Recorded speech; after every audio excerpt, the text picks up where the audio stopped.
حمزہ پوری رات سو نہ سکا۔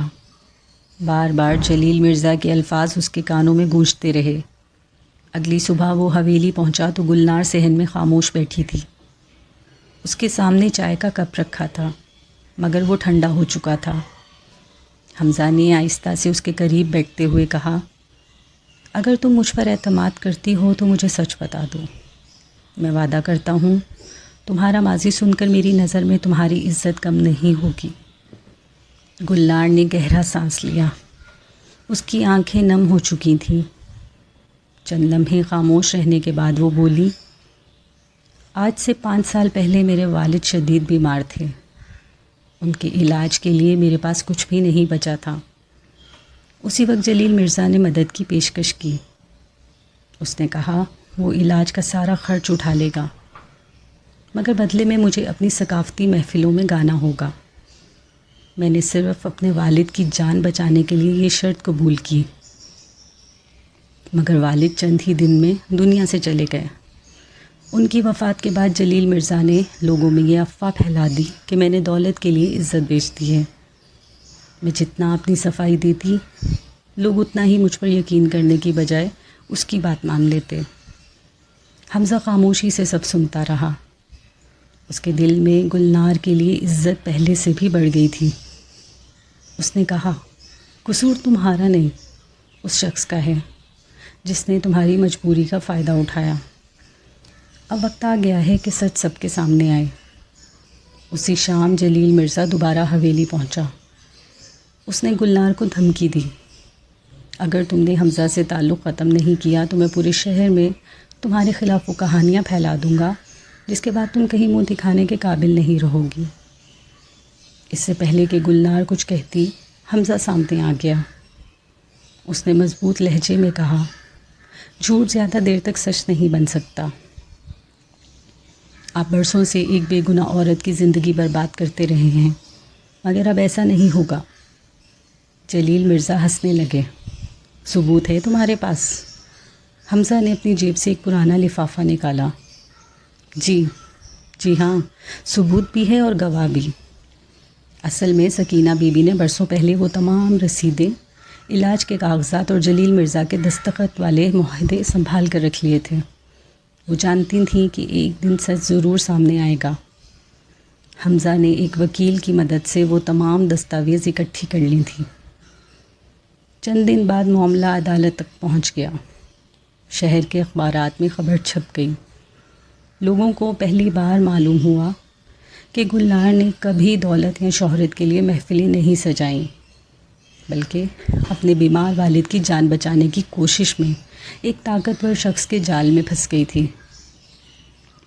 عدالت نے تمام ثبوت دیکھنے کے بعد جلیل مرزا کو بدنامی پھیلانے، دھوکہ دہی اور مالی استحصال کا مجرم قرار دیا۔ برسوں سے جس عورت کو لوگ غلط سمجھتے تھے وہ بے گناہ ثابت ہو گئی۔ فیصلے کے بعد گلنار کئی دن تک کسی محفل میں نہ گئی۔ اسے سمجھ نہیں آ رہا تھا کہ نئی زندگی کہاں سے شروع کرے۔ ایک شام حمزہ خاموشی سے حویلی آیا۔ اس کے ہاتھ میں حسب معمول ایک سرخ گلاب تھا۔ اس نے وہ گلاب گلنار کی طرف بڑھاتے ہوئے کہا، آج یہ گلاب تمہاری آواز کے لیے نہیں، تمہاری ہمت کے لیے ہے۔ تم نے حالات کے سامنے ہار نہیں مانی۔ گلنار کی آنکھوں سے آنسو بہنے لگے۔ اس نے پہلی بار کسی خوف کے بغیر مسکرا کر کہا، میں ہمیشہ سوچتی تھی کہ میری زندگی کی آخری رات ہی میری قسمت بنے گی، مگر شاید ہر اندھیری رات کے بعد واقعی ایک نئی صبح آتی ہے۔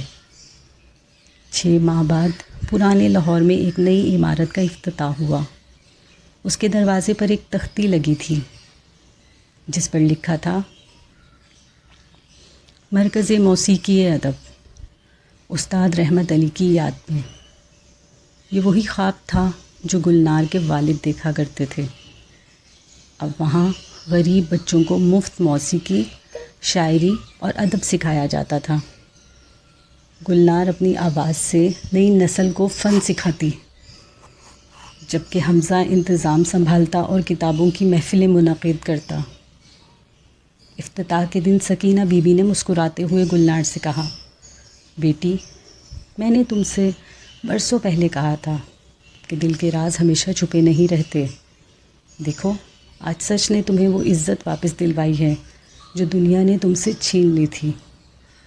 شام ڈھلنے لگی. پرانے لاہور کی گلیوں میں ہلکی بارش شروع ہو گئی.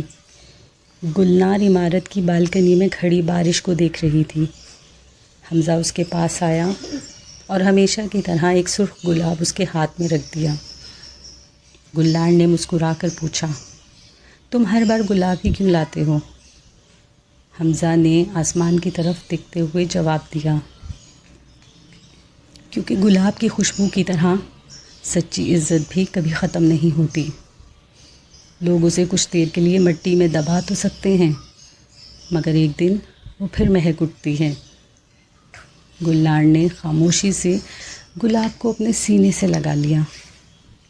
اسے محسوس ہوا کہ برسوں پہلے جس رات اس نے اپنے نصیب کو ختم سمجھ لیا تھا، دراصل وہی رات اس کی نئی زندگی کی ابتدا تھی.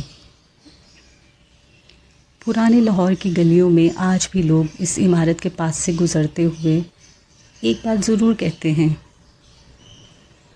کچھ کہانیاں محبت سے نہیں، عزت اور سچ سے مکمل ہوتی ہیں، اور شب آخر کا گلاب کبھی نہیں مرجھاتا.